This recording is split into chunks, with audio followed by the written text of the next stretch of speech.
et bienvenue sur ma chaîne. Et bien aujourd'hui, je vous propose de réaliser une éolienne un petit peu plus sophistiquée que la première, qui va nous indiquer un petit peu la vitesse du vent. Bien sûr, ça sera que du visuel.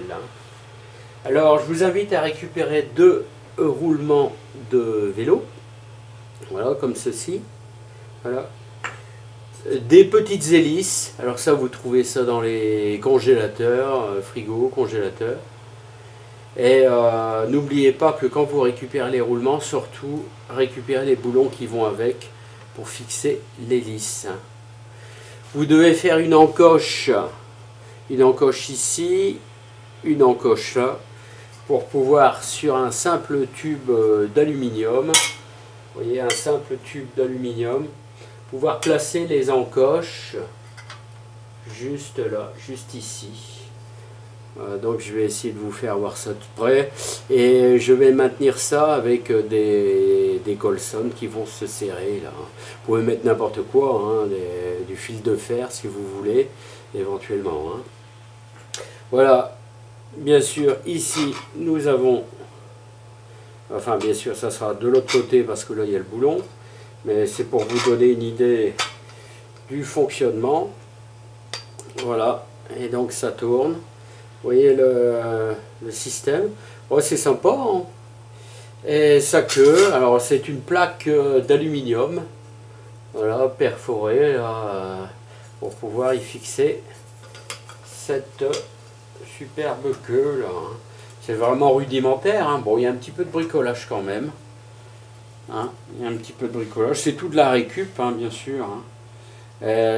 C'est sympa dans un jardin. Enfin bon, bah, bien sûr, en ville c'est peut-être pas très joli, mais en campagne, ma foi, ce système est assez valable. Moi j'aime bien, j'ai toujours aimé les éoliennes. Hein. Voilà, donc je vais procéder au montage et ensuite je vous fais voir à la fin ce que ça donne. Alors voilà le montage de la queue, donc très simple. Boulon, vis, voilà, c'est tout simple, hein. Vraiment très simple, très sommaire. C'est à la portée d'un bricoleur très moyen, hein. Un peu de perçage sur des tubes d'aluminium et rien de bien sorcier. Voilà, ça c'est le montage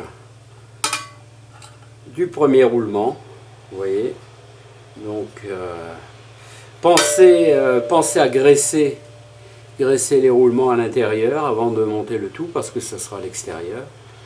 Voilà. Et bon, avec des vieilles roues de vélo. Hein. Il faut bien sûr enlever tous les rayons. Hein. Ça à la pince coupante, ça va très bien. C'est un peu dur, mais ça va très bien. Hein. Voilà, maintenant procédons à l'ensemble avec les hélices. Alors vous voyez, pour l'hélice, moi je vais utiliser des colsons. Hein. Voilà, des colsons. Je vais essayer d'en trouver un deuxième, j'en ai trouvé qu'un seul. Autrement, vous pouvez faire ça avec du fil de fer. Hein. Colson, il faut bien sûr la pince à colson.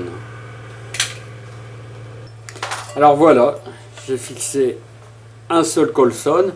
Alors d'où ce qui est important, c'est de donner un petit coup de scie là, hein, pour empêcher que le moyeu bouge. Hein. C'est vachement important, il faut éviter que ça puisse bouger, hein, que ça rentre bien à l'intérieur. Bon, j'ai plus qu'à redresser un peu les hélices dans le sens du vent et c'est ok. Bon, vu de loin, voilà ce que ça donne vu de loin. Aussi avec la caméra, ça sera... Mais bon, elle est pas mal ma petite éolienne pour la direction du vent et la vitesse, enfin en visuel, c'est pas mal, j'ai toujours aimé ça. Hein. On va placer ça dans le jardin. Alors voilà la réalisation terminée, mais pas tellement de vent aujourd'hui, très peu de vent. Vous voyez, j'ai mis un fil de fer, j'ai plus du tout de collier. Bon voilà, on a un tout petit peu de vent. Ah voilà, ça se calme, allez, encore un tout petit peu. Vous voyez. Bon, l'avantage c'est qu'on a la direction du vent, on a un petit peu la vitesse. Bon, c'est amusant à faire. Voilà, donc sachez bien que je vais essayer de trouver des colliers un peu mieux que ça, que du fil de fer pour le final. Mais bon, c'est pas mal. Enfin, moi j'ai toujours aimé ça. À bientôt!